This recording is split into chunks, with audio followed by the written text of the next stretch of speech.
ನಮಸ್ಕಾರ, good morning. ಇದು news 11 ನಿಮ್ಮೊಂದಿಗೆ ನಾನು ಹರೀಶ್ ನಾಗರಾಜು. ಅಪಾರ್ಟ್ಮೆಂಟ್ನಲ್ಲಿ ಅಗ್ನಿ ದುರಂತ ಸಂಭವಿಸಿತು. ಅಗ್ನಿಶಾಮಕ ದಳದ ಅಧಿಕಾರಿಗಳಿಂದ ಈಗ ತನಿಖೆ ನಡೀತಾ ಇದೆ. ಕಟ್ಟಡದ ಎತ್ತರ, ನೀರಿನ ಸಂಗ್ರಹದ ಸಾಮರ್ಥ್ಯ, ಇನ್ನು ಬೇರೆ ಬೇರೆ ಆಯಾಮಗಳಲ್ಲಿ ಅಧಿಕಾರಿಗಳೆಲ್ಲ ಈಗ ಅದರ ಬಗ್ಗೆ ಎನ್ಕ್ವೈರಿ ಮಾಡ್ತಿದ್ದಾರೆ. Breaking news.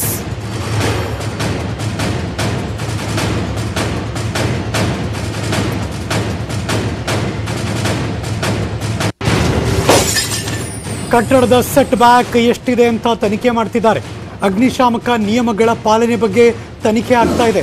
ನಿಯಮ ಉಲ್ಲಂಘಿಸಿದ್ರೆ ಕಾನೂನು ಕ್ರಮಕ್ಕೆ ಸೂಚನೆ ಕೊಟ್ಟಿದ್ದಾರೆ. ದುರಂತದ ಸ್ಥಳದಲ್ಲಿ 2 FSL ತಂಡ ಈಗಾಗಲೇ ಪರಿಶೀಲನೆ ಮಾಡ್ತಿದ್ದಾರೆ. ಫ್ಲಾಟ್ನಲ್ಲಿ ಬೆಂಕಿ ಕಾಣಿಸೋದಕ್ಕೆ ಕಾರಣ ಯಾಕೆ, ಬೆಂಕಿಯ ತೀವ್ರತೆ ಹೆಚ್ಚಾಗೋದಕ್ಕೆ ಏನು ಕಾರಣ ಆಯಿತು, ಎಲ್ಲದರ ಬಗ್ಗೆ ತನಿಖೆಯನ್ನ ಕೈಗೊಂಡಿದ್ದಾರೆ. ದುರಂತದ ಸ್ಥಳದಲ್ಲಿ ಪೊಲೀಸರಿದ್ದಾರೆ, ಮಹಜರ್ ಮಾಡ್ತಿದ್ದಾರೆ. ಭಾಗ್ಯರೇಖಾ ಪತಿ ಭೀಮ್ಸೇನ್ ಪುತ್ರಿ ಪ್ರೀತಿ ಅಲ್ಲಿದ್ದಾರೆ. ಮನೆಯಲ್ಲಿ ಏನೆಲ್ಲ ವಸ್ತುಗಳಿವೆ ಅನ್ನೋದ್ರ ಬಗ್ಗೆ ಕೂಡ ಮಾಹಿತಿಗಳನ್ನು ಅವರು ಸಂಗ್ರಹ ಮಾಡ್ತಿದ್ದಾರೆ.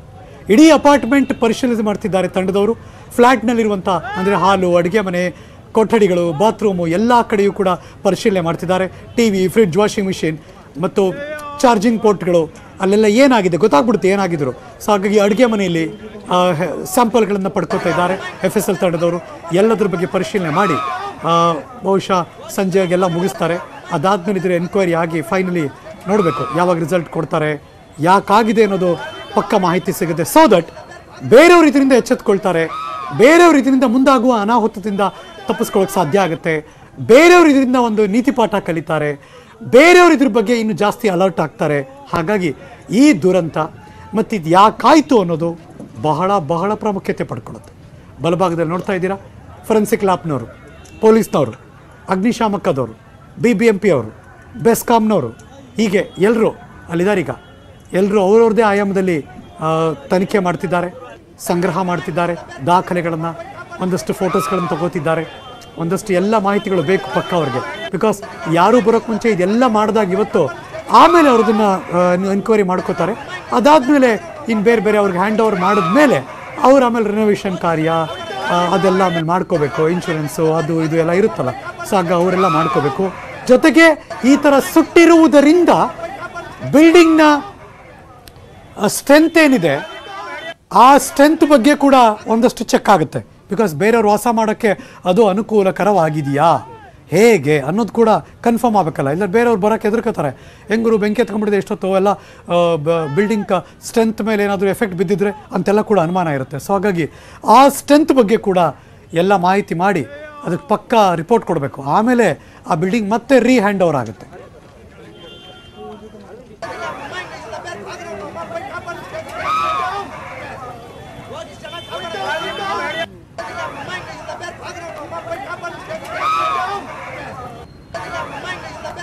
ನನ್ನ ಸಹೋದ್ಯೋಗಿ ಸ್ಪಾಟಿಂದ ಮಂಜು ಆರ್ಯ ನೇರ ಸಂಪರ್ಕದಲ್ಲಿ ಜಾಯಿನ್ ಆಗ್ತಿದ್ದಾರೆ. ಒನ್ಸ್ ಅಗೇನ್ ಗುಡ್ ಮಾರ್ನಿಂಗ್ ಮಂಜು ಆರ್ಯ. ನಿನ್ನೆಯಿಂದ ಇಲ್ಲಿ ತನಕ ಇಡೀ ಪ್ರಕರಣವನ್ನು ಇಡೀ ಜನತೆ ನೋಡ್ತಿದ್ದಾರೆ. ಅಫ್ಕೋರ್ಸ್ ಒಂದಷ್ಟು ಇದ್ರ ಬಗ್ಗೆ ಬೇರೆಯವರು ಎಚ್ಚೆತ್ಕೊಳ್ತಾ ಇದ್ದಾರೆ, ನಾವೆಲ್ಲರೂ ಕೂಡ ಗಮನಿಸಬೇಕು. ಆದರೆ ನನ್ನ ಪ್ರಶ್ನೆ, ಯಾವ ಆ್ಯಂಗಲಲ್ಲಿ ಯಾವ ಥರ ಯಾರ್ಯಾರು ಪರಿಶೀಲನೆ ಮಾಡ್ತಿದ್ದಾರೆ, ಏನೇನು ಮಾಹಿತಿಗಳು ಸಿಗ್ತಾ ಹೋಗ್ತಾ ಇದೆ, ಎನಿ ಕ್ಲೂ?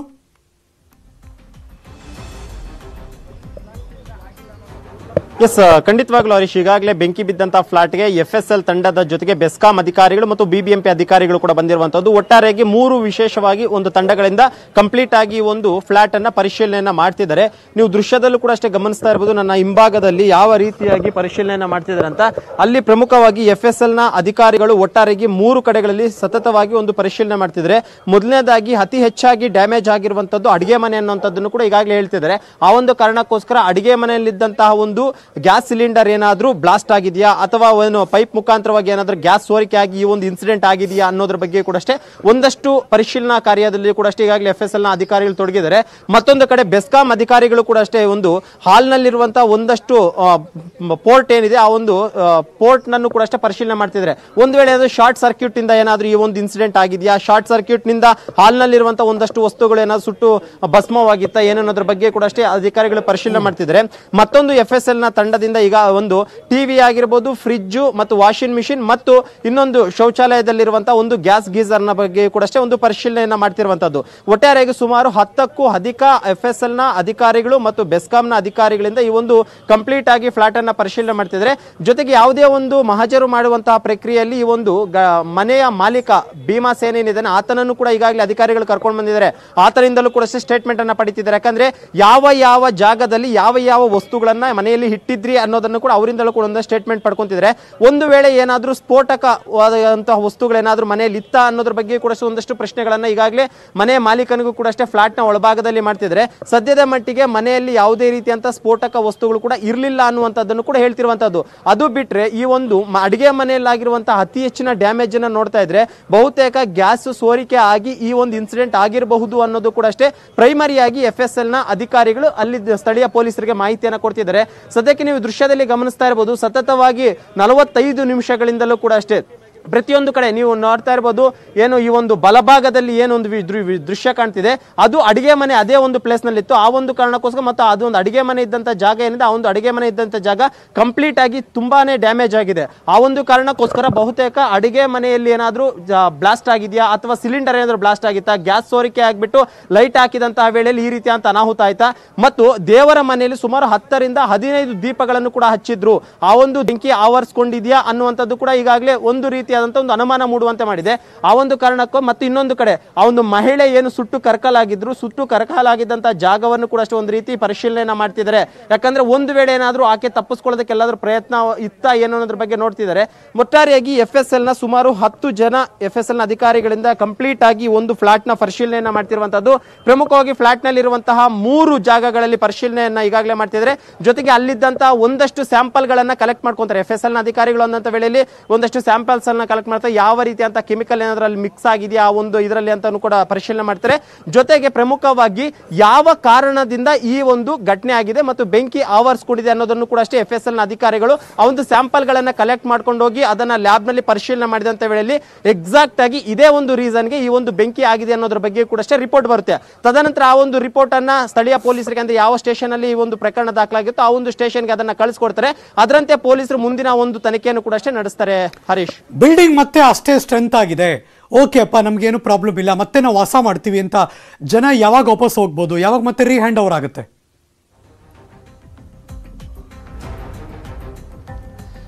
ಸದ್ಯಕ್ಕೆ FSL ನ ಅಧಿಕಾರಿಗಳು ಬಂದು ಎಲ್ಲವನ್ನೂ ಪರಿಶೀಲನೆ ಮಾಡ್ತಾರೆ. ತದನಂತರ ಇಂಜಿನಿಯರ್ಗಳನ್ನು ಕೂಡ ಅಷ್ಟೇ ಕರೆಸ್ತಾರೆ. ಅಂದ್ರೆ BBMP ಇಂದಲೂ ಕೂಡ ಅಷ್ಟೇ ಒಂದಷ್ಟು ಜನ ಇಂಜಿನಿಯರ್ಗಳು ಕಳಿಸ್ತಾರೆ. ಯಾಕಂದ್ರೆ ನೀವು ಆ ಬಿಲ್ಡಿಂಗ್ ಅನ್ನ ಒಮ್ಮೆ ಗಮನಿಸಬಹುದು, ನೀವು ಕಂಪ್ಲೀಟ್ ಆಗಿ ಸುಟ್ಟು ಕರಕಲಾಗಿದೆ.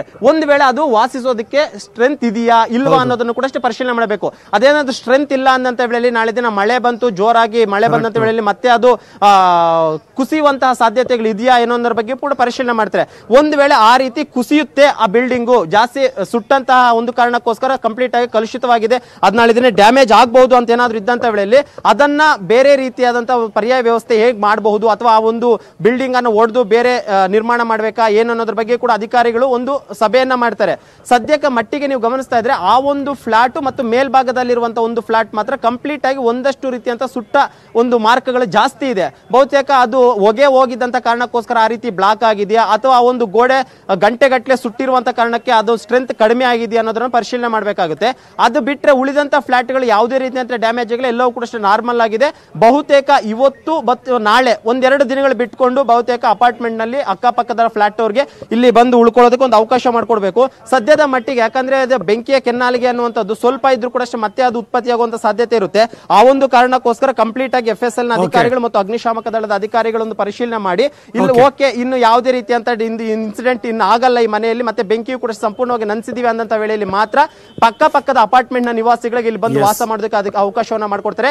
ಸದ್ಯದ ಮಟ್ಟಿಗೆ ಇವತ್ತಂತೂ ಆಗೋದಿಲ್ಲ, ಬಹುತೇಕ ನಾಳೆ ಅಥವಾ ನಾಳಿದ್ದು ಅಪಾರ್ಟ್ಮೆಂಟ್ ನ ನಿವಾಸಿಗಳಿಗೆ ಇಲ್ಲಿ ಉಳ್ಕೊಳ್ಳೋದಕ್ಕೆ ಮತ್ತು ವಾಸ ಮಾಡೋದಕ್ಕೆ ಅವಕಾಶ ಮಾಡಿಕೊಡುವಂತಹ ಸಾಧ್ಯತೆಗಳು ಇರುತ್ತೆ. ಹರೀಶ್, ಘಟನೆಯನ್ನ ಕಣ್ಣಾರೆ ಕಂಡ ಅಪಾರ್ಟ್ಮೆಂಟ್ ನ ನಿವಾಸಿ ವಸಂತ ಅವ್ರ ಜೊತೆ ನನ್ನ ಸಹೋದ್ಯೋಗಿ ಮಂಜು ಮಾತಾಡ್ತಿದ್ದಾರೆ. ಅವ್ರೇನ್ ಹೇಳಿದ್ರು ಬನ್ನಿ ನೋಡೋಣ. ನಡೆದಂತಹ ಅಪಾರ್ಟ್ಮೆಂಟ್ ನಲ್ಲಿ ಬೆಂಕಿ ಪ್ರಕರಣದಿಂದಾಗಿ ಎಲ್ಲ ಒಂದು ರೀತಿ ಬೇಗೂರಿನಲ್ಲಿರುವಂತಹ ಎಲ್ಲಾ ನಿವಾಸಿಗಳು ಕೂಡ ಒಂದು ರೀತಿ ಭಯಭೀತರಾಗಿದ್ದಾರೆ. ಜೊತೆಗೆ ಅವರವರ ಅಪಾರ್ಟ್ಮೆಂಟ್ ನಲ್ಲಿ ಮುಂದೆ ಯಾವ ರೀತಿ ಎಚ್ಚರಿಕೆ ಕ್ರಮಗಳನ್ನು ವಹಿಸಬೇಕು ಅನ್ನೋದರ ಕುರಿತಾಗಿ ಕೂಡ ಈಗಾಗಲೇ ಯೋಚನೆ ಮಾಡ್ತಿರುವಂತದ್ದು. ಇಲ್ಲಿನ ಸ್ಥಳೀಯರು ಕೂಡ ಒಬ್ಬರು ಇದ್ದಾರೆ, ಅವ್ರನ್ನ ಮಾತನಾಡ್ಸೋಣ. ಸರ್, ನೀವು ಎಲ್ಲಿ ವಾಸವಾಗಿರುವಂತವ್ರು? ಸರ್, ನಾವು ಇಲ್ಲೇ ಸಮೀಪ ಒಂದು ಅರ್ಧ ಕಿಲೋಮೀಟರ್ ಆಗುತ್ತೆ. ನಾವು ಸದಾ ಇಲ್ಲಿ ಪಾರ್ಕ್ ಇದೆ ಪಕ್ಕದಲ್ಲಿ, RMR ಪಾರ್ಕ್ ಅಂತೇಳಿ ಪ್ರತಿನಿತ್ಯ ಬಂದು ಹೋಗ್ತಾ ಇರ್ತೀವಿ ನಾವು. ಆದ ಕಾರಣ ಈ ಜಾಗದ ಬಗ್ಗೆ ನಮಗೆ ತುಂಬ ಅನುಭವ ಇದೆ. ಯಾಕೆಂದರೆ ಇದು ನಮ್ಮ ಕಣ್ಣು ಮುಂದ್ಗಡೆ ಕಟ್ಟಿದಂಥ ಅಪಾರ್ಟ್ಮೆಂಟು. ಅತಿ ಹೆಚ್ಚಿನ ದಿನ ಆಗಿಲ್ಲ, ಅಮ್ಮಮ್ಮ ಅಂದರೆ 1 ವರ್ಷ ಅಷ್ಟು ಸಮೀಪದಲ್ಲಿ ಕಟ್ಟಿದ್ದಾರೆ.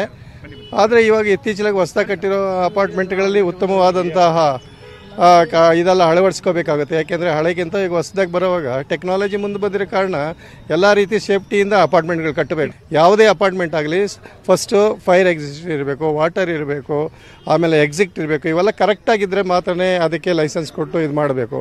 ಯಾಕೆಂದರೆ ಇಂಥ ಅನಾಹುತಗಳ ತಪ್ಪಿಸ್ಕೊಳ್ಳೋಕೆ ದಾರಿ ಬೇಕು. ಅದಿಲ್ಲ ಅಂತ ಹೇಳಿದ್ರೆ ಮನುಷ್ಯ ತುಂಬ ಕಷ್ಟಪಡಬೇಕಾಗುತ್ತೆ. ಇಲ್ಲೊಂದು ರೀತಿ ಈ ಅಧಿಕಾರಿಗಳು ಒಂದು ಪರ್ಮಿಷನ್ ಕೊಡುವಂಥ ಟೈಮ್ ಎಲ್ಲವನ್ನೂ ಕೂಡ ಅಷ್ಟು ಗಮನಿಸಬೇಕು. ಅಪಾರ್ಟ್ಮೆಂಟಲ್ಲಿ ಏನು ಫೈರ್ ಎಕ್ಸಿಟ್ ಇದೆಯಾ ಏನಿಲ್ಲ ಅಂತ ಎಲ್ಲೋ ಒಂದು ರೀತಿ ಅಧಿಕಾರಿಗಳ ನಿರ್ಲಕ್ಷ್ಯ ಇಂತಹ ಘಟನೆಗಳ ಕಾರಣ ಆಗುತ್ತಾ ಹೇಗೆ? ಹೌದು ಸರ್, ಅದು ಯಾಕೆಂದರೆ ಪ್ರತಿಯೊಂದೂ ಅಧಿಕಾರಿಗಳಿಂದನೇ ಮುಂದಕ್ಕೆ ಬರಬೇಕಾಗುತ್ತೆ. ಅಧಿಕಾರಿಗಳು ಅದನ್ನು ಮಾನ್ಯತೆ ಮಾಡಲಿಲ್ಲ ಅಂದರೆ ಅದನ್ನು ಓಪನ್ ಮಾಡಲಿಕ್ಕೆ ಸಾಧ್ಯವಿಲ್ಲ. ಅವರೆಲ್ಲ ಇದಾದ ಮೇಲೇ ಆ ಅಪಾರ್ಟ್ಮೆಂಟಿಗೆ ಯಾರಾದರೂ ಬರಲಿಕ್ಕೆ ಇದಾಗುತ್ತೆ.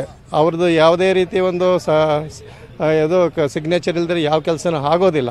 ಅವರು ಫೈನಲೈಸ್ ಮಾಡಿದವಾಗಲೇ ಅಪಾರ್ಟ್ಮೆಂಟ್ನಲ್ಲಿ ಒಳಗಡೆ ಜನ ಬರಲಿಕ್ಕೆ ಒಂದು ವಾಸ ಮಾಡಲಿಕ್ಕೆ ಇದಾಗುತ್ತೆ. ಓಕೆ, ಅಂದರೆ ಸ್ಥಳೀಯರು ಹೇಳ್ತಿರುವಂಥದ್ದು ಎಲ್ಲೋ ಒಂದು ರೀತಿ ಅಪಾರ್ಟ್ಮೆಂಟ್ಗಳಲ್ಲಿ ಪ್ರಿಕಾಷನ್ಸ್ ಅನ್ನುವಂಥದ್ದು ಇಲ್ಲ ಅಂದಾಗ ಈ ರೀತಿಯಾದಂತಹ ಒಂದು ಅವಘಡಗಳು ಸಂಭವಿಸುತ್ತೆ. ಅಧಿಕಾರಿಗಳು ಕೂಡ ಅಷ್ಟೇ ಪರ್ಮಿಷನ್ ಕೊಡುವಂಥ ಸಂದರ್ಭದಲ್ಲಿ ಪ್ರತಿಯೊಂದನ್ನು ಕೂಡ ಅಷ್ಟೇ ಗಮನಿಸಿ ಪರ್ಮಿಷನ್ ಕೊಡಬೇಕು ಅನ್ನೋದು ಮಾತು ಹೇಳ್ತಾರೆ. ಮತ್ತೊಬ್ಬರು ಇಲ್ಲಿನ ನಿನ್ನೆ ಘಟನೆ ನಡೆದಂಥ ಟೈಮ್ನಲ್ಲಿ ನೀವು ಇನ್ಸಿಡೆಂಟ್ ನೋಡಿದ್ರೆ ಮೇಡಮ್ ಹೇಗೆ? ನೋಡಿದ್ದೀನಿ, 4:30 ಮೇಲೇನೆ ನಾನು ನೋಡಿರೋದು ಕೂಡ. ಅಂದ್ರೆ ಯಾವ ರೀತಿಯಾದಂತಹ ಸಿಚುಯೇಷನ್ ಹೊರಗಡೆ ಅಂದ್ರೆ ಒಳಭಾಗದಲ್ಲಿ ಪ್ರಿಕಾಷನ್ಸ್ ಎಲ್ಲವೂ ತಗೊಂಡಿದ್ದಾರಾ? ಇದೆಯಾ ಎಲ್ಲಾನು ಪ್ರಿಕಾಷನ್ಸ್? ಎಲ್ಲ ಪ್ರಿಕಾಷನ್ಸ್ ಇದೆ, ಎಲ್ಲಿ ಏನು ಪ್ರಾಬ್ಲಮ್ ಇಲ್ಲ. ನನ್ನ ಬಿಲ್ಡಿಂಗ್ ಅಲ್ಲಿ ನಮ್ಗೇನು ಪ್ರಾಬ್ಲಮ್ ಆಗಿಲ್ಲ. ಅಪಾರ್ಟ್ಮೆಂಟ್ ನಲ್ಲಿ ವಾಸ ಆಗಿದ್ದೀರಾ? ಸ್ಟೇಯಿಂಗ್ 0034 ಅಲ್ಲಿ ನಂದೇ ಫ್ಲಾಟ್. ಅವ್ರ ಮನೇಲಿ ಏನಾಯ್ತು ಅದು ನನ್ಗೆ ಗೊತ್ತಿಲ್ಲ, ಬಟ್ ನನ್ನ ಬಿಲ್ಡಿಂಗ್ ಅಲ್ಲಿ ನನ್ಗೆ ಏನ್ ಬೇಕೋ ಎಲ್ಲ ಇದೆ. ನಾವೆಲ್ಲ ನೋಡಿ ಏನಾಯ್ತು ಆಕ್ಚುಲಿ ನಿನ್ನೆ ಎಕ್ಸಾಕ್ಟ್ ಆಗಿ? ಅದೇ ಇದೆ, ಬೆಂಕಿ ಬಿದ್ದು ಗ್ಯಾಸ್ ಬಾಸ್ಟ್ ಆಯ್ತು, ಬನ್ನಿ ಅಂತ ನೋಡುವಾಗ ಈ ತರ ಆಯ್ತು ಅಷ್ಟೇ. ಆ ಫ್ಯಾಮಿಲಿ ಅವರು ಎಷ್ಟು ದಿನದಿಂದ ಇಲ್ಲಿ ವಾಸವಾಗಿದ್ರು? ಅವರು ಬಂದಿರೋದು ನಾವು ಯಾವಾಗ ಬಂದು ಅವರು 1 or 2 months ಹೆಚ್ಚು ಕಡಿಮೆ ಬಂದಿರ್ಬೋದು ಎಲ್ಲರೂ. ನಾವು ಆಲ್ಮೋಸ್ಟ್ 1 month ರೀಸೆಂಟ್ ಆಗಿ ಫಾರಿನ್ಗೆ ಹೋಗಿದ್ರು, ಫಾರಿನ್ ಇಂದ ಬಂದ್ರು, ಮನೆಯಲ್ಲಿ ಯಾರು ಇರ್ಲಿಲ್ಲ ಅನ್ನೋ ಮಾತುಗಳಿದೆ. ಮನೆಯಲ್ಲಿ ಸ್ವಲ್ಪ ಏನೋ ದೀಪಗಳು ತುಂಬಾ ದಿವಸದಿಂದ ಇರಲಿಲ್ಲ, ಸೊ ದೀಪ ಹಚ್ಚಿ ಪೂಜೆ ಗೀಜೆ ಏನೋ ಮಾಡೋಕೆ ಹಚ್ಚಿರ್ಬೋದು. ಅದು ಒಂದು ರೀಸನ್ ಇರ್ಬೋದು, ಬಟ್ ಕರೆಂಟ್ ಸರ್ಕ್ಯುಲೇಷನ್ ಅದು ಇರ್ಬೋದು. ಈಗ ನಿಮ್ಮ ಅಪಾರ್ಟ್ಮೆಂಟ್ ಎಲ್ಲರನ್ನೂ ಖಾಲಿ ಮಾಡಿಸಿದ್ರೆ ನೀವು ಎಲ್ಲಿದ್ದೀರಾ ಈಗ? ಎಲ್ಲಿ ಉಳ್ಕೊಂಡಿದ್ದೀರಾ? ಜಾನ್ವಿ ಅಪಾರ್ಟ್ಮೆಂಟ್ ನನ್ನ ಫ್ರೆಂಡ್ ಮನೇಲಿ ಸ್ಟೇ ಮಾಡ್ತಾ ಇದ್ದೀನಿ. ಎಲ್ಲರಿಗೂ ಅಲ್ಲಿ ಪಾರ್ಟಿ ಹಾಲೆಲ್ಲ ಇದೆಯಂತೆ, ಅಲ್ಲೆಲ್ಲ ಅರೇಂಜ್ ಮಾಡಿದ್ದಾರೆ. ಬಟ್ ನನ್ನ ಫ್ರೆಂಡ್ಸ್ ಅಲ್ಲೇ ಇರೋದ್ರಿಂದ ನಾನು ಅಲ್ಲೇ ಇದ್ದೀನಿ. ಎಷ್ಟು ಫ್ಯಾಮಿಲಿಗಳು ಒಂದು ಅಪಾರ್ಟ್ಮೆಂಟ್ ಅಲ್ಲಿ ವಾಸ ಆಗಿತ್ತು ಮೇಡಮ್ ಇದರಲ್ಲಿ? ಐ ಥಿಂಕ್ 70 ಅಂತ ಹೇಳ್ಬೋದು, 300 ಜಾಸ್ತಿ ಇರ್ಬೋದಲ್ವಾ? 73 ಹೌಸಸ್ ಅಂತ ಹೇಳಿದ್ರೆ 300ಗಿಂತ ಮೇಲೇನೆ ಇರ್ಬೋದು. ಎಕ್ಸಾಕ್ಟ್ಲಿ ಈಗ ಯಾರು ಇಲ್ಲ ಅಪಾರ್ಟ್ಮೆಂಟ್? ಈಗ ಯಾರು ಇಲ್ಲ, ನೋಬಡಿಸ್ತಾರೆ, ಒಬ್ರು ಇಲ್ಲ, ಎಲ್ಲ ಖಾಲಿ. ಇದಿಷ್ಟು ಅಂದ್ರೆ ಈ ಅಪಾರ್ಟ್ಮೆಂಟ್ ನಲ್ಲಿ ವಾಸವಾಗಿದ್ದಂತಹ ಮಹಿಳೆ ಹೇಳ್ತಿರುವಂತದ್ದು. ಕ್ಯಾಮ್ರಾ ಪರ್ಸನ್ ಶ್ರೀನಿವಾಸ್ ಜೊತೆ ಮಂಜುನಾಥ್, ನ್ಯೂಸ್ 18 ಕನ್ನಡ, ಬೆಂಗಳೂರು. ಈ ಅಪಾರ್ಟ್ಮೆಂಟ್ನ ಒಟ್ಟು 54 ಕುಟುಂಬಗಳು ವಾಸ ಮಾಡ್ತಾರೆ. ಮುನ್ನೆಚ್ಚರಿಕಾ ಕ್ರಮವಾಗಿ ಎಲ್ಲರನ್ನೂ ಕೂಡ ಬೇರೆ ಕಡೆ ಶಿಫ್ಟ್ ಮಾಡಿದ್ದಾರೆ. 1-2 ತಂಡಗಳಿಂದ ಅಲ್ಲಿ ಪರಿಶೀಲನೆ ಕೂಡ ನಡೀತಾ ಇದೆ. 10 ಕುಟುಂಬಗಳು ಪಕ್ಕದಲ್ಲಿ ಜಾಹ್ನವಿ ಎನ್ಕ್ಲೇವ್ ಇದೆ, ಅಲ್ಲಿ ಶಿಫ್ಟ್ ಮಾಡಿದ್ದಾರೆ. ಕೆಲವರೆಲ್ಲ ಅವರ ಸಂಬಂಧಿಕರ ಮನೆಗೆ ಹೋಗಿದ್ದಾರೆ. Breaking news.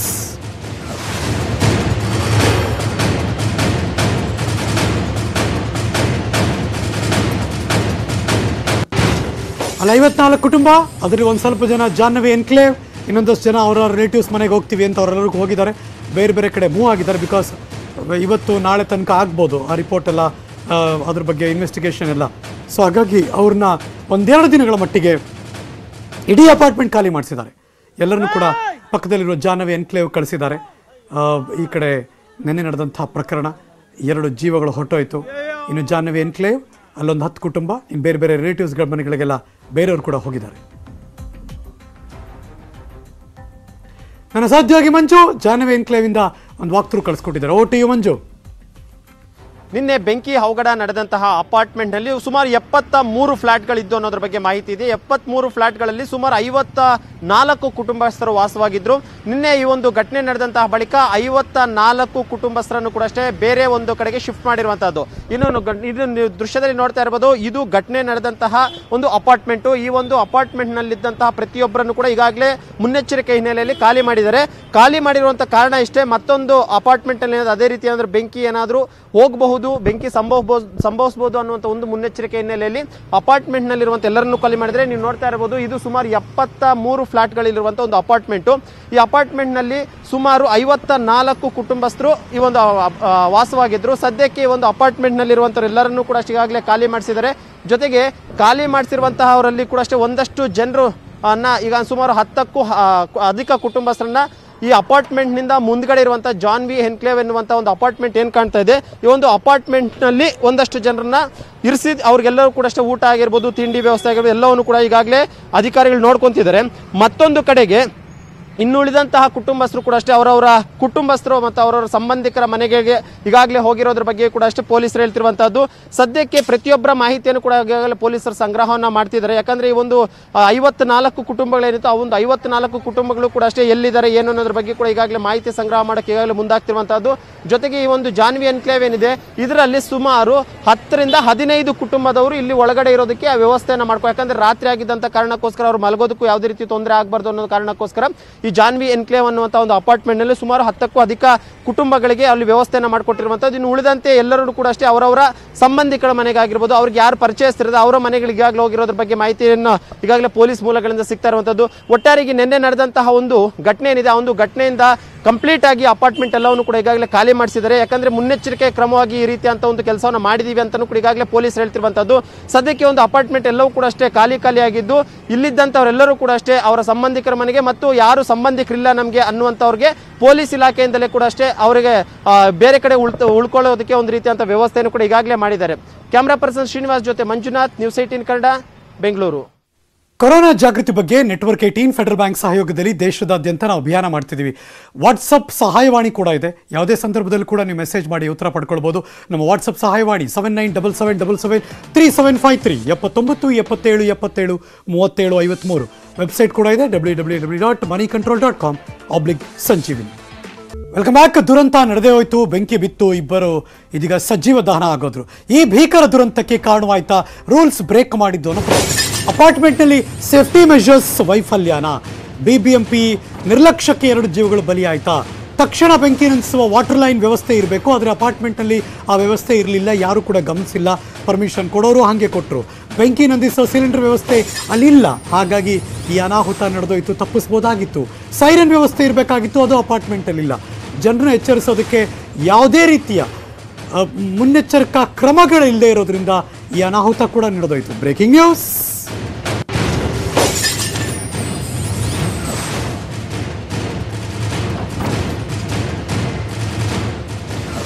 ಸೇಫ್ಟಿ ರೂಲ್ಸ್ ಇರಬೇಕು ಅನ್ನೋದು ನಿಯಮ, ಆದರೆ ಇಲ್ಲದೇನೆ ಪರ್ಮಿಷನ್ ಕೊಟ್ಟಿರೋದು ದೊಡ್ಡ ಕಷ್ಟ. ಈಗತ್ತು ಅಪಾರ್ಟ್ಮೆಂಟ್ನವರು ಅದ್ರ ಕಡೆ ಇದು ಅಂತಲ್ಲ, ಬೇರೆ ಅಪಾರ್ಟ್ಮೆಂಟ್ನವರು ಕೂಡ ಇದ್ರ ಕಡೆ ಗಮನ ಹರಿಸಿರಲ್ಲ.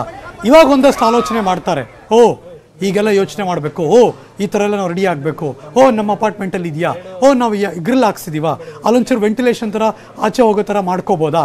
ಆ ಥರದ್ದು ಏನಾದರೂ ಇದ್ದರೆ ಖಂಡಿತ ಮಾಡ್ಕೊಳ್ಳಿ. ಬಿಕಾಸ್ ಇದೊಂದು ಎಚ್ಚರಿಕೆ ಗಂಟೆ ಬೇರೆಯವ್ರಿಗೂ.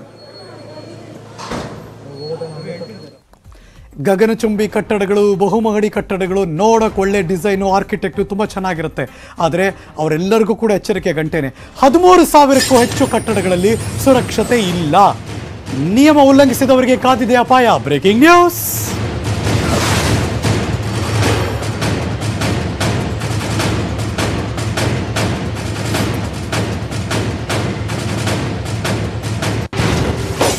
ಬಿಬಿಎಂಪಿ ವ್ಯಾಪ್ತಿಯಲ್ಲಿ 13,214 ಕಟ್ಟಡಗಳು, ಅದರಲ್ಲಿ ಆತಂಕ. ಈ ಕಟ್ಟಡಗಳಲ್ಲಿ ಬೆಂಕಿ ಸುರಕ್ಷತೆನೇ ಇಲ್ಲ. 2015ರ ಆಡಿಟಿಂಗ್ ಅನ್ವಯದ ಮಾಹಿತಿ ಇದು. ಅಪಾಯ, ಅತಿ ಅಪಾಯ ಕಟ್ಟಡಗಳ ಗುರುತು ಮಾಡಿದ್ದಾರೆ. ಅತಿ ಅಪಾಯದ ಮಟ್ಟದಲ್ಲಿ 12 ಕಟ್ಟಡ ಇದೆ. ಅಪಾಯದ ಮಟ್ಟದಲ್ಲಿ 70 ಕುಟುಂಬಗಳಿಗೆ ನೋಟಿಸ್ ಕೊಟ್ಟಿದ್ದಾರೆ. ಸೊ ಹಾಗಾಗಿ ಎಚ್ಚೆತ್ತುಕೊಳ್ಳಿ ಮಹಾಜನಗಳೇ, ಯಾಕೆಂದರೆ ಒಂದಷ್ಟು ಪ್ರಿಕಾಷನ್ ಮೆಷರ್ಸ್ ತಗೋಬೇಕು. ಹಾಗಾಗಿ ಕೇರ್ಫುಲ್. ಈ ವ್ಯೂ ನೋಡೋಕ್ಕೆ ಚೆನ್ನಾಗಿದೆ ಬಲಭಾಗದಲ್ಲಿ, ಎಷ್ಟು ದೊಡ್ಡ ಬೆಳೆಯುತ್ತಿರುವ ಬೆಂಗಳೂರು ಅಂತಿರ್ತೀವಿ ನಾವು, ಆದರೆ ಅಲ್ಲಿ ಎಷ್ಟು ಮಟ್ಟಿಗೆ ಸೇಫ್ ಆ ಎಲ್ಲ ಕಟ್ಟಡಗಳು. ರಸ್ತೆಗೂ ಕಟ್ಟಡಕ್ಕೂ 12 ಕಿಲೋಮೀಟರ್ ಅಂತರ ಇರಬೇಕು. ಕಟ್ಟಡ ಸುತ್ತ ಅಗ್ನಿಶಾಮಕ ವಾಹನ ಸಂಚಾರಕ್ಕೆ ಅವಕಾಶ ಇರಬೇಕು. ನೆಲಮಹಡಿ ಪಾರ್ಕಿಂಗ್ಗೆ ಮಾತ್ರ ಬಳಕೆ ಆಗಬೇಕು. ನೀರಿನ ಕೊಳವೆ, ಎಲೆಕ್ಟ್ರಿಕ್ ಅಲಾರ್ಮ್ ಹೊಂದಿರಬೇಕು. ಕಟ್ಟಡದಲ್ಲಿ ಕನಿಷ್ಠ 2 ಕಡೆ ಮೆಟ್ಟಿಲು, ಲಿಫ್ಟ್ ಇರಬೇಕು. ಅಗ್ನಿ ಸುರಕ್ಷತೆ ಬಗ್ಗೆ ಸಿಬ್ಬಂದಿಗಳಿಗೆ ಆಗಾಗ ಪ್ರಾತ್ಯಕ್ಷಿಕೆ ಕೊಡಬೇಕು. ಇದೆಲ್ಲ ನಿಯಮದಲ್ಲಿದೆ. ಅಳವಡಿಸ್ಕೊಳ್ಳಲ್ಲ ನಮ್ಮ ಜನ ಅಷ್ಟೇ. ಬಿಡ ಪರವಾಗಿಲ್ಲ ಅಂತಿರ್ತಾರೆ. ಈಗ ಇದನ್ನೆಲ್ಲ ನೋಡಿದ್ಮೇಲೆ ಹೌದಲ್ವಾ ಅಂತ. ಸೊ ಹಾಗಾಗಿ ಇಟ್ಸ್ ಎನ್ ಅಲಾರ್ಮ್, ಎಲ್ಲರಿಗೂ ಎಚ್ಚರಿಕೆ ಗಂಟೆ. ಈ ಅಲಾರ್ಮ್ನ ಈಗ ಗಮನವಿಟ್ಟು ನೋಡಿ ಎಲ್ಲ ಅಸೋಸಿಯೇಷನ್ಸ್ ಯಾರಿದ್ದಾರೆ ಒಂದು ಮೀಟಿಂಗ್ ಮಾಡಿ ಇಮಿಡಿಯೇಟಾಗಿ. Let's have A meeting. ಎಷ್ಟೋ ಜನ ಮೀಟಿಂಗ್ ಮಾಡ್ತೀರಿ ಕ್ಲಬ್ ಹೌಸ್ ಆ್ಯಪಲ್ಲಿ, ತುಂಬ ಜನ ಯಾವುದ್ರ ಬಗ್ಗೆ ಮಾತಾಡ್ತೀರಿ, ಇದ್ರ ಬಗ್ಗೆನೂ ಮಾತಾಡಬೇಕು. ಎಲ್ಲ ಅಪಾರ್ಟ್ಮೆಂಟ್ ಅವರು ಸೇರ್ಕೋಬೇಕು. ಲೆಟ್ಸ್ ಹ್ಯಾವ್ ಎ ಟಾಕ್ ಅಂತ. ಬಿಕಾಸ್ ಈಗೆಲ್ಲ ಕೂತ್ಕೊಂಡು ಕೊರೋನಾ ಟೈಮು ಮಾತಾಡೋಕ್ಕಾಗದೆ ಹೋದರೆ ಬೇರೆ ಬೇರೆ ಇದೆ ಅಪ್ಪ ಆ್ಯಪ್ಗಳು, ಬೇರೆ ಬೇರೆ ಇದೆ ಪ್ಲ್ಯಾಟ್ಫಾರ್ಮ್ಸ್ಗಳು. ಈಗಂತೂ ಒಂದು ರೂಮ್ ಕ್ರಿಯೇಟ್ ಮಾಡಿ ಎಲ್ಲರೂ ಕೂತ್ಕೊಂಡು ಏನೇನು ಮಾಡ್ಬೋದು, ನಮ್ಮ ಹತ್ರ ಇರೋ ಇನ್ಫ್ರಾಸ್ಟ್ರಕ್ಚರ್ಲೇ ಹೇಗೆ ಡೆವಲಪ್ ಮಾಡ್ಬೋದು ಅಂತೆಲ್ಲ ಯೋಚನೆ ಮಾಡಿ ಒಂದಷ್ಟು ಅವರವರೇ ಎಚ್ಚೆತ್ಕೊಳ್ಳುವಂಥ ಸಮಯ ಬಂದಿದೆ. ಈ ಅಪಾರ್ಟ್ಮೆಂಟ್ಗೆ ಬೆಂಕಿ ಹತ್ಕೊಳ್ಳೋಕೆ ಕಾರಣ ಏನು, ಫ್ಲ್ಯಾಟ್ನಲ್ಲಿ ಹೇಗೆ ಹೊತ್ಕೊಳ್ತು ಬೆಂಕಿ ಅನ್ನೋದು ಈಗಿರುವಂಥ ದೊಡ್ಡ ಕ್ವಶನ್ ಮಾರ್ಕ್. ಅದೇ ಕಂಡುಹಿಡಿಯೋಕೆ ಈಗ FSL ಅವರು, BBMP ಅವರು, ಇಂಜಿನಿಯರ್ಗಳು, BWSS ಬೆಸ್ಕಾಮ್ನವರು ಇವರೆಲ್ಲ ಬಂದಿದ್ದಾರೆ ಈಗ. ಸೊ ಹಾಗಾಗಿ ಎಲ್ಲಿಂದ ಶುರುವಾಯಿತು ಆ ಸ್ಪಾರ್ಕ್? Breaking news.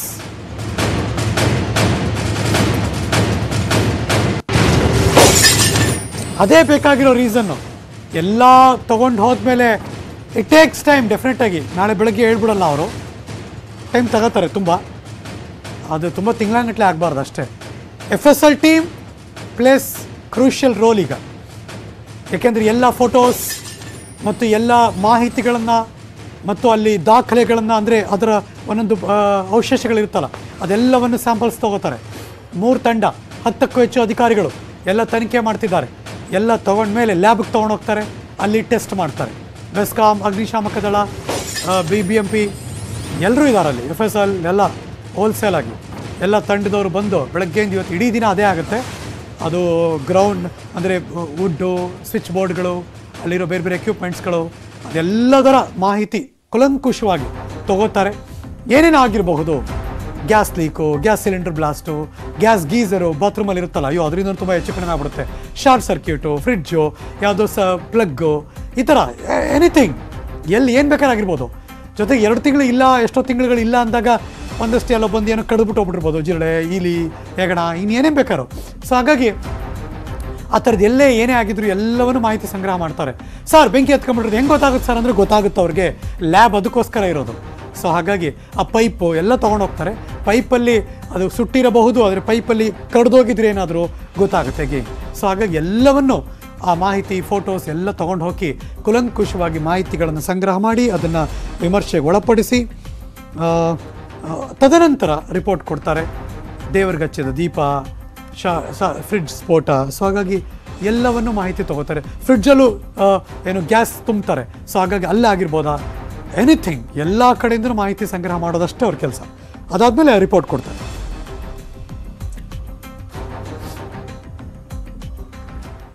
ನ್ಯೂಸ್ ಮುಂದುವರಿತೆ. ಒಂದು ಚಿಕ್ಕ ಬ್ರೇಕ್ ಆದಮೇಲೆ, ಬ್ರೇಕ್ ಮುಂಚೆ ಮಗದೊಮ್ಮೆ ನಿಮ್ಮ ಗಮನಕ್ಕೆ, ದೇಶದಲ್ಲಿ ಎಲ್ಲರಿಗೂ ಕೊರೋನಾ ವ್ಯಾಕ್ಸಿನ್ ಸಿಗಬೇಕು ಅನ್ನೋದು ನೆಟ್ವರ್ಕ್ 18 ಆಶಯ. ಫೆಡರಲ್ ಬ್ಯಾಂಕ್, ಅಪೋಲೋ ಸಹಯೋಗದೊಂದಿಗೆ ನೆಟ್ವರ್ಕ್ 18ನ ಈ ಆಶಯಕ್ಕೆ ದೇಶವ್ಯಾಪಿ ಬಲ ಸಿಕ್ಕಿದೆ. ಎಲ್ರಿಗೂ ವ್ಯಾಕ್ಸಿನ್ ಅನ್ನೋ ಜಾಗೃತಿ ಮೂಡಿದೆ.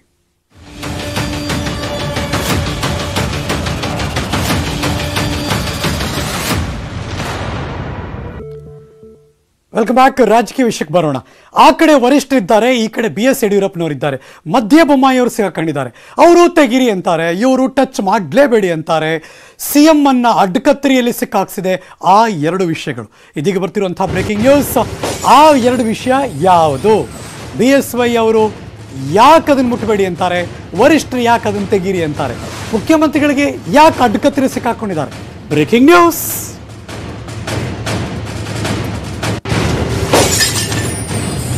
ನಿಗಮ ಮಂಡಳಿ ಬದಲಾವಣೆಗೆ ದೆಹಲಿ ವರಿಷ್ಠರು ತಾಕೀತು ಮಾಡ್ತಿದ್ದಾರೆ. ಆದರೆ ನಿಗಮ ಮಂಡಳಿಯನ್ನು ಟಚ್ ಮಾಡಬೇಡಿ ಅಂತ BSY ಅವರು ಷರತ್ತು ಹಾಕಿದ್ದಾರಂತೆ. 30 ಜಾತಿ ಆಧಾರಿತ ನಿಗಮ ವಿಷಯದಲ್ಲಿ CM ಈಗ ಒದ್ದಾಡುವಂಥ ಪರಿಸ್ಥಿತಿ. ನಿಗಮ ಮಂಡಳಿ ಅಷ್ಟೇ ಅಲ್ಲ, ಆಪ್ತರಿಗೂ ಹುದ್ದೆ ಕಲ್ಪಿಸಿ, CM ರಾಜಕೀಯ ಕಾರ್ಯದರ್ಶಿ ಹುದ್ದೆ ನೇಮಕ ಮಾಡಿ CM ಬೊಮ್ಮಾಯಿಯವರಿಗೆ ಯಡಿಯೂರಪ್ಪನವರು ಒತ್ತಡ ಹಾಕ್ತಿದ್ದಾರಂತೆ. 3 CM ರಾಜಕೀಯ ಕಾರ್ಯದರ್ಶಿ ಹುದ್ದೆ ನೀಡಿ. MP ರೇಣುಕಾಚಾರ್ಯ ಮೊದಲೇ ಇದ್ದರು, ಈಗ ಮತ್ತೆ ಕೊಡಬೇಕು ಅಂತ. ಜೀವರಾಜ್ ಅವ್ರಿಗೆ ಕೊಡಬೇಕು ಅಂತ. ಶಂಕರ್ ಗೌಡ ಪಾಟೀಲ ಅವ್ರಿಗೆ ಕೊಡಬೇಕು ಅಂತ. ಈ 3 ಉನ್ನತ ಸ್ಥಾನ ಕಲ್ಪಿಸಿ, ಬಿಕಾಸ್ ಅದು ಕ್ಯಾಬಿನೆಟ್ ಸಚಿವರ ದರ್ಜೆ ಸ್ಥಾನ, ಅದು ಉನ್ನತ ಸ್ಥಾನವನ್ನು ಕಲ್ಪಿಸಿ ಅಂತ BSY ಈಗ ಷರತ್ತು ಹಾಕ್ತಿದ್ದಾರಂತೆ. BSY ಸೂಚನೆ ಪಾಲಿಸಬೇಕಾದ ಅನಿವಾರ್ಯತೆಯಲ್ಲಿ ಮುಖ್ಯಮಂತ್ರಿಗಳಿದ್ದಾರೆ. BSY ಮಾತಿಗೆ ಓಕೆ ಅಂದಿದ್ದಾರಂತೆ CM ಬೊಮ್ಮಾಯಿಯವರು. ಆದರೆ ಹೈಕಮಾಂಡ್ ಜೊತೆ ಈ ಬಗ್ಗೆ ಚರ್ಚೆ ಇನ್ನೂ ಮಾಡಿಲ್ವಂತೆ. ಹೈಕಮಾಂಡ್ ಮನವೊಲಿಸಿ ಒಪ್ಪಿಗೆ ಪಡೆದಾದ್ಮೇಲೆ ಆಗಬೇಕಷ್ಟೇ. ಇದು ನೇಮಕ ಮಾಡದೆ BSY ಕೆಂಗಣ್ಣಿಗೆ ಗುರಿ ಆಗಬೇಕಾಗತ್ತೆ. ಹಾಗಾಗಿ ಅಡ್ಡಕತ್ತರಿಯಲ್ಲಿ ಸಿಕ್ಕಾಕೊಂಡಿದ್ದಾರೆ ಮುಖ್ಯಮಂತ್ರಿಗಳು. ಹಾಗಾಗಿ ಅವರ ನಡೆ ಇನ್ನೂ ನಿಗೂಢ.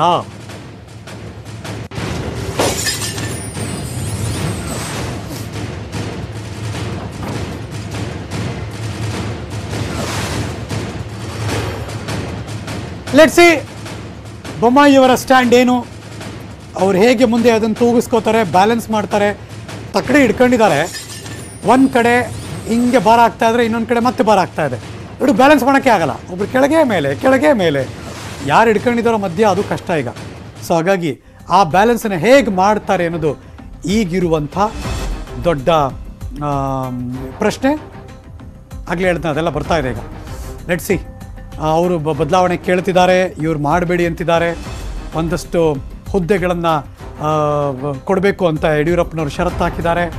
ಆದರೆ ಇನ್ನೂ ಕೂಡ ಹೈಕಮಾಂಡ್ ಅಷ್ಟು ಅಂದಿಲ್ಲ. ಇವರೇನೋ ಓಕೆ ಅಂದರು. ಹಾಗಾಗಿ ಈಗ ಅದನ್ನು ಒಪ್ಪಿಗೆ ತಗೊಂಡು ಮಾಡಿಕೊಡ್ಬೇಕಾದಂಥ ಪರಿಸ್ಥಿತಿಯಲ್ಲಿ ಬೊಮ್ಮಾಯಿಯವರಿದ್ದಾರೆ. MP ರೇಣುಕಾಚಾರ್ಯ, ಜೀವರಾಜ್ ಶಂಕರಗೌಡ ಪಾಟೀಲ್ 3 ಜನಕ್ಕೆ ರಾಜಕೀಯ ಕಾರ್ಯದರ್ಶಿಗಳು ಹಾಕಿಕೊಡ್ಬೇಕು ಅಂತ. Let's see. ಯಡಿಯೂರಪ್ಪನವರ ಮಾತು ಕೊಟ್ಟಿದ್ದಕ್ಕೆ ಅದನ್ನು ನಿಭಾಯಿಸೋಕೆ ಸಾಧ್ಯ ಆಗುತ್ತಾ, ಇಲ್ಲ ಮತ್ತು ಚೇಂಜಸ್ ಹೈಕಮಾಂಡ್ ಹೇಳ್ತಾರೆ ಅಂತ ಚೇಂಜಸ್ ಮಾಡಬೇಕಾ, ಇವ್ರನ್ನ ಹೆಂಗೆ ಮನವೊಲಿಸೋದು, ಹೆಂಗೆ ಬ್ಯಾಲೆನ್ಸ್ ಮಾಡೋದು, ಹೆಂಗೆ ವಿಶ್ವಾಸದಲ್ಲಿ ಇಟ್ಕೊಳ್ಳೋದು, ಅವ್ರನ್ನೆಲ್ಲ ಹಾಗೆ ತಗೊಂಡು ಹೋಗೋದು, ಇದೆಲ್ಲ ಈಗ ಇರುವಂಥ ದೊಡ್ಡ ಪ್ರಶ್ನೆ. ಬೊಮ್ಮಾಯಿಯವರು ಅದನ್ನು ಹೇಗೆ ಅವರಷ್ಟು ಈಸಿಯಾಗಿ ಅನ್ನಲ್ಲ. ಸೊ ಹಂಗಾಗಿ ಸಮಾಧಾನವಾಗಿ ಸಾವಧಾನ ಮಾತಾಡ್ತಾರೆ. ಸೊ ಅಷ್ಟೇ ಕೂಲಾಗಿ ಹ್ಯಾಂಡ್ಲ್ ಮಾಡ್ತಾರೆ. ಕೂಲ್ ಕ್ಯಾಪ್ಟನ್ ಹೇಗೆ ಧೋನಿ ಇದ್ರೋ ಅದೇ ಥರ ಕರ್ನಾಟಕಕ್ಕೆ ಕೂಲ್ ಕ್ಯಾಪ್ಟನ್ ಆಗಿ ಮುಖ್ಯಮಂತ್ರಿಗಳಾಗಿ ಇದನ್ನು ಹ್ಯಾಂಡ್ಲ್ ಮಾಡೋಕ್ಕೆ ಸಾಧ್ಯ ಆಗುತ್ತಾ ಬಸವರಾಜ ಬೊಮ್ಮಾಯಿಯವರು? ಕಾದು ನೋಡುವ.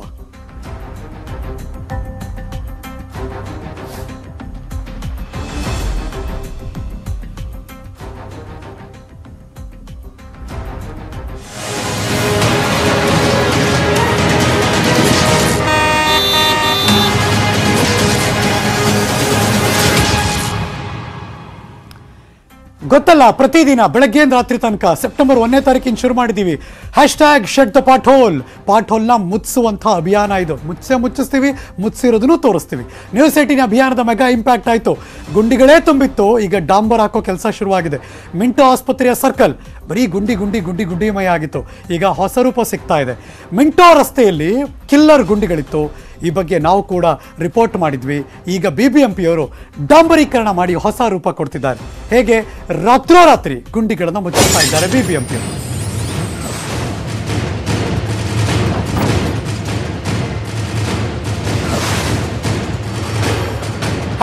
#Shut the ಪಾಟ್ಹೋಲ್. ಸವಾರರು ಧನ್ಯವಾದ ಹೇಳ್ತಿದ್ದಾರೆ. ಬ್ರೇಕಿಂಗ್ ನ್ಯೂಸ್ ತೋರ್ಸಕ್ಕಿಂತ ಧನ್ಯವಾದ ಹೇಳಿರೋದು ಏನಾಗ್ತಿದೆ ಅಂತ ತೋರಿಸ್ಬೋಣ. ಲೆಟ್ಸ್ ಸಿ ದೃಶ್ಯಗಳನ್ನು.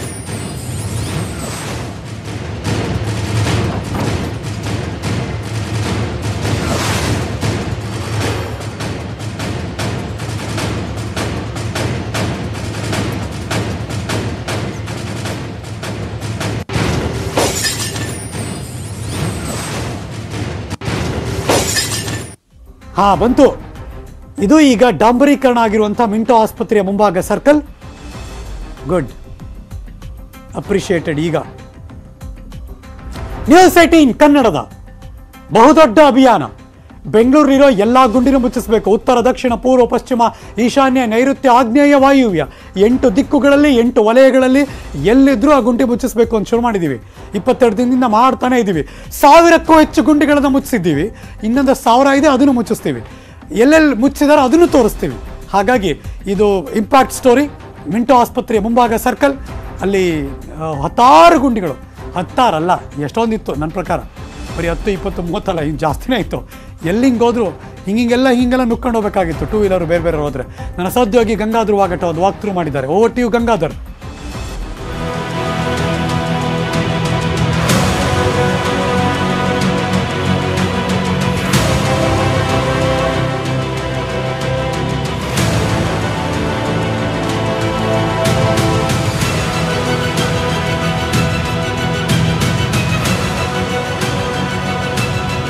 ಬೆಂಗಳೂರಿನಲ್ಲಿ ಮುಖ್ಯ ರಸ್ತೆಗಳಲ್ಲಿ ಸಾಲು ಗುಂಡಿಗಳ ಸಮಸ್ಯೆ. ಮಳೆ ಬಂದಾಗ ವಾಹನ ಸವಾರರು ಪರದಾಡುವಂತಹ ಪರಿಸ್ಥಿತಿ ಬಗ್ಗೆ ನ್ಯೂಸ್ 18 ಕನ್ನಡ ಮೆಗಾ ಅಭಿಯಾನವನ್ನು ಹಮ್ಮಿಕೊಂಡು ಬೆಂಗಳೂರು ಗುಂಡಿ ಮುಕ್ತವನ್ನಾಗಿ ಮಾಡಬೇಕು ಅನ್ನೋ ಬಿಬಿಎಂಪಿ ಅಧಿಕಾರಿಗಳನ್ನ ಎಚ್ಚರಿಸುವಂತ ಕೆಲಸವನ್ನ ಮಾಡ್ತಾ ಇದ್ವಿ. ಅದೇ ರೀತಿ ಮಿಂಟೋ ಆಸ್ಪತ್ರೆಯ ಸರ್ಕಲ್ ಬಳಿ ಸಾಲು ಸಾಲು ಗುಂಡಿಗಳ ಬಗ್ಗೆ ನಾವು ನೋಡಿದ್ವಿ. ಇದರ ಬಳಿ ಎಚ್ಚೆತ್ತಂತಹ ಬಿಬಿಎಂಪಿ ಅಧಿಕಾರಿಗಳು ರಾತ್ರಿ ಆ ಗುಂಡಿಗಳನ್ನ ಮುಚ್ಚಿದ್ದಾರೆ. ಸದ್ಯ ನಾವೀಗ ಮುಖ್ಯ ರಸ್ತೆಯಲ್ಲಿ ನೋಡ್ತಾ ಇದ್ದೇವೆ. ನ್ಯೂಸ್ 18 ಕನ್ನಡಕ್ಕೆ ಒಂದು ಸ್ಪಂದನೆ ಸಿಕ್ಕಿದೆ ಅಂತಾನೆ ಹೇಳ್ಬೋದು. ಒಂದು ಬಿಬಿಎಂಪಿ ಅಧಿಕಾರಿಗಳು ಈ ಒಂದು ವರದಿಯನ್ನ ನೋಡಿದ ಬೆನ್ನಲ್ಲೇ ಬಿಬಿಎಂಪಿ ಸಿಬ್ಬಂದಿಯನ್ನ ಕರೆಸಿ ಈ ಒಂದು ಡಾಂಬರ್ ಹಾಕುವಂತ ಕೆಲಸವನ್ನ ಈಗ ಮಾಡಿರುವಂತದ್ದು.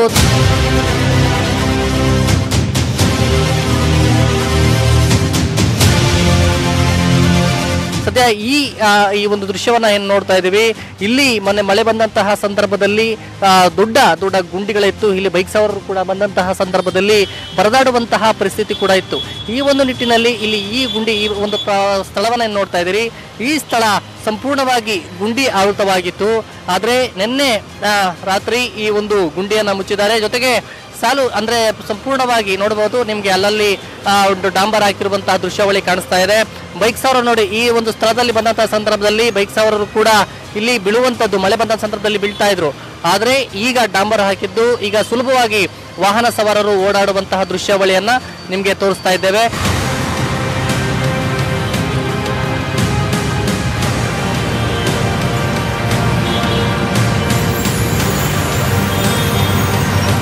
ಇನ್ನೂ ನಗರದಲ್ಲಿ ಅನೇಕ ಕಡೆ ಗುಂಡಿಗಳಿದಾವೆ. ಜೊತೆಗೆ ಎಲ್ಲೆಲ್ಲಿ ಡಾಂಬರನ್ನ ಹಾಕ್ತಾ ಇದ್ದಾರೆ, ಕೆಲವರು ಕೇವಲ ಕಾಟಾಚಾರಕ್ಕೆ ಕೇವಲ ಸೀಮಿತ ಗುಂಡಿಗಳನ್ನ ಮುಚ್ಚಾ ಇದ್ದಾರೆ, ಕೆಲವೊಂದು ಗುಂಡಿಗಳನ್ನ ಹಾಗೆ ಮುಚ್ಚಾ ಇದ್ದಾರೆ, ಬಿಡ್ತಾ ಇರುವಂತದ್ದು. ಹೀಗಾಗಿ ಬಿಬಿಎಂಪಿ ಅಧಿಕಾರಿಗಳು ಶಾಶ್ವತವಾಗಿ ಗುಂಡಿ ಮುಕ್ತ ಬೆಂಗಳೂರನ್ನಾಗಿ ಮಾಡಬೇಕು, ಎಲ್ಲೆಲ್ಲಿ ಗುಂಡಿಗಳನ್ನ ಅದನ್ನು ಮುಚ್ಚಿಸುವಂತ ಕೆಲಸವನ್ನ ಮಾಡಬೇಕು ನಿಟ್ಟಿನಲ್ಲಿ ಅವರನ್ನ ಎಚ್ಚರಿಸುವಂತ ಕೆಲಸ ಮಾಡ್ತಾ ಇದ್ದಾವೆ. ಈ ಮೂಲಕ ನ್ಯೂಸ್ 18 ಕನ್ನಡ ಮೆಗಾ ಅಭಿಯಾನದ ಮೂಲಕ ಇದೇ ರೀತಿ ಗುಂಡಿಗಳು ಎಲ್ಲೆಲ್ಲಿದ್ದಾವೆ ಅದನ್ನ ನರಕ ಪರಿಸ್ಥಿತಿಯನ್ನ ತೋರಿಸ್ತೇವೆ. ಜೊತೆಗೆ ಅವರನ್ನ ಎಚ್ಚರಿಸುವ ಕೆಲಸವನ್ನ ಮಾಡ್ತಾ ಇದೆ. ಈಗ ಸದ್ಯ ಮಿಂಟೋ ಆಸ್ಪತ್ರೆ ಸರ್ಕಲ್ ಜೊತೆಗೆ ಆ 4 ರಸ್ತೆಗಳಲ್ಲಿ ಡಾಂಬರೀಕರಣ ಹಾಕಿದ್ದಾರೆ. ಜೊತೆಗೆ ನಮಗೆ ನ್ಯೂಸ್ 18 ಕನ್ನಡಕ್ಕೆ ಒಂದು ದೊಡ್ಡ ಒಂದು ಸ್ಪಂದನೆ ಸಿಕ್ಕಿದೆ ಅಂತ ಹೇಳ್ಬೋದು.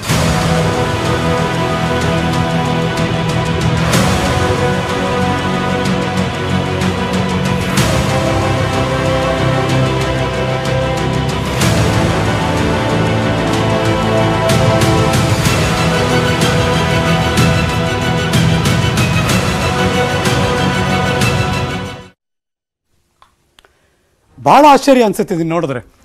ಬೇತಲ್ನಲ್ಲಿ ಲಸಿಕೆ ಹಾಕೋದಕ್ಕೋದಂತಹ ಸ್ವಯಂ ಸೇವಕರ ಜೊತೆ ಒಂದು ವಿಚಿತ್ರ ಘಟನೆ ನಡೀತು. ಇಲ್ಲಿ ಹಳ್ಳಿ ಯುವಕನೊಬ್ಬ ಲಸಿಕೆ ನೀಡೋದಕ್ಕೆ ಹೋದಂತಹ ಆರೋಗ್ಯ ಇಲಾಖೆಯ ಸಿಬ್ಬಂದಿ ತಂಡದ ಮುಂದೆ ವಿಚಿತ್ರವಾದಂತಹ ಷರತ್ತೊಂದನ್ನಿಟ್ಟಿದ್ದಾನೆ. ಸಿಎಂ ಶಿವರಾಜ್ ಸಿಂಗ್ ಕೂಡ ಲಸಿಕೆ ಪಡೆದಿದ್ದಾರೆ ಅನ್ನೋದಕ್ಕೆ ಪುರಾವೆ ಕೊಡಿ ಅಂತ ಪಟ್ಟು ಹೇಳ್ದ.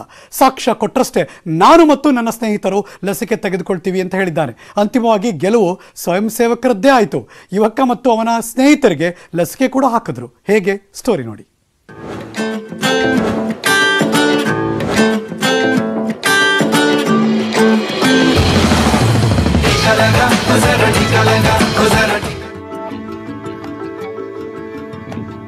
ಮಧ್ಯಪ್ರದೇಶದ ಬೇತುಲ್ನಲ್ಲಿ ಲಸಿಕೆ ಹಾಕಲು ಹೋದ ಆರೋಗ್ಯ ಇಲಾಖೆ ತಂಡಕ್ಕೆ ವಿಚಿತ್ರ ಸನ್ನಿವೇಶವೊಂದನ್ನ ಎದುರಿಸಬೇಕಾಯಿತು. ಲಸಿಕೆ ಹಾಕೋದಕ್ಕೆ ಹೋದ ತಂಡದ ಮುಂದೆ ಹಳ್ಳಿಯ ಯುವಕನೊಬ್ಬ ವಿಚಿತ್ರ ಷರತ್ತೊಂದನ್ನ ಇಡ್ತಾನೆ. ಮೊದಲು ರಾಜ್ಯದ ಮುಖ್ಯಮಂತ್ರಿ ಶಿವರಾಜ್ ಸಿಂಗ್ ಚೌಹಾಣ್ ಲಸಿಕೆ ಪಡೆದಿದ್ದಾರೆ ಅನ್ನೋದಕ್ಕೆ ನನಗೆ ಪುರಾವೆ ಕೊಡಬೇಕು ಅಂತ ಯುವಕ ಹಠ ಹಿಡಿತಾನೆ. ಆದರೆ ಸ್ವಯಂ ಸೇವಕರ ತಂಡವೂ ಸಹ ಸೋಲೊಪ್ಪಿಕೊಳ್ಳಿಲ್ಲ. ಯುವಕನ ಷರತ್ತನ್ನ ಒಪ್ಪಿಕೊಂಡ ತಂಡ ಸಿಎಂ ಲಸಿಕೆ ಪಡೆದ ಬಗ್ಗೆ ಪುರಾವೆ ತೋರಿಸಿದ್ರು. ನಂತರವೇ ಯುವಕ ಮತ್ತವನ ಸ್ನೇಹಿತರು ಲಸಿಕೆ ಹಾಕಿಸಿಕೊಳ್ಳುವುದಕ್ಕೆ ಒಪ್ಪಿಕೊಂಡ್ರು.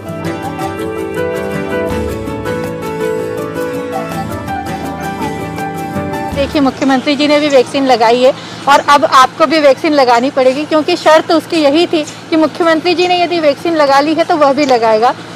हैरत की बात यह थी कि उस युवक की वजह से गांव के करीब 10 लोगों ने और वैक्सीन नहीं लगाई थी, तो वो लोग भी, उसने हम लोगों से फिर प्रॉमिस किया कि आज वो अपने 10 साथियों के साथ वैक्सीन लगाएगा। ವೈದ್ಯಕೀಯ ತಂಡ ಯುವಕನಿಗೇನೋ ತಿಳಿ ಹೇಳಿದೆ. ಆದರೆ ಗ್ರಾಮೀಣ ಪ್ರದೇಶಗಳಲ್ಲಿ ಇಂತಹ ಸಮಸ್ಯೆಗಳು ಸಾಮಾನ್ಯವಾಗಿವೆ. ಮಧ್ಯಪ್ರದೇಶದ ಗ್ರಾಮೀಣ ಪ್ರದೇಶಗಳಲ್ಲಿ ಇಂತಹ ಸಾವಿರಾರು ಜನ ಇನ್ನೂ ಲಸಿಕೆ ತೆಗೆದುಕೊಳ್ಳದೇ ಇರೋದಕ್ಕೆ ನೆಪ ಹುಡುಕ್ತಿದ್ದಾರೆ. ಆದರೂ ಆರೋಗ್ಯ ಇಲಾಖೆಯವರು ಆದಷ್ಟು ಬೇಗ ಅತಿ ಹೆಚ್ಚು ಜನರಿಗೆ ಲಸಿಕೆ ಕೊಡೋದಕ್ಕೆ ಎಲ್ಲ ಪ್ರಯತ್ನ ಮಾಡ್ತಿದ್ದಾರೆ. ग्रामीण क्षेत्रों में हम जहाँ जा रहे हैं वहाँ पर कई लोग कई तरीके के बहाने बना रहे हैं वैक्सीन लगाने के लिए। कोई कह रहा है कि मेरे पास समय नहीं है, कोई राशन कार्ड का बहाना दे रहा है, कोई कुछ कह रहा है, और कई लोग ऐसे हैं जो कोई वजह नहीं होते हुए भी कह रहे हैं कि हमको वैक्सीन नहीं लगानी है। तो हमारा ये प्रयास है कि हम सबको जागरूक करें और वैक्सीन लगाने के लिए। ಬೇತುಲ್ ಜಿಲ್ಲಾಧಿಕಾರಿಗಳು ಜಿಲ್ಲೆಯಲ್ಲಿ ಲಸಿಕೆಯನ್ನು ಚುರುಕುಗೊಳಿಸಲು ಕೆಲವು ಸಾಮಾಜಿಕ ಸಂಸ್ಥೆಗಳಿಂದ ಸಹಾಯ ಪಡೆದಿದ್ದಾರೆ. ಅವರು ಗ್ರಾಮೀಣ ಪ್ರದೇಶಗಳಲ್ಲಿ ಜನರಿಗೆ ಕೌನ್ಸಿಲಿಂಗ್ ಕೊಡ್ತಿದ್ದಾರೆ. ಸರ್ಕಾರದ ಈ ಪ್ರಯತ್ನ ಸಫಲವಾಗಲಿ ಮತ್ತು ಬೈತುಲ್ ಜಿಲ್ಲೆ ಕೊರೋನಾ ವಿರುದ್ಧದ ಯುದ್ಧದಲ್ಲಿ ಜಯ ಸಾಧಿಸುವಂತಾಗಲಿ. ರಿಷಿಕುಮಾರ್ ನಾಯ್ಡು, ಬೈತುಲ್, ಮಧ್ಯಪ್ರದೇಶ, ಛತ್ತೀಸ್ಗಢ.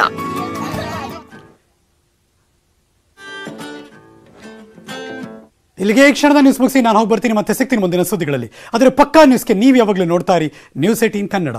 ಜಾಲ ನಮ್ಮದು, ಬಲ ನಿಮ್ಮದು.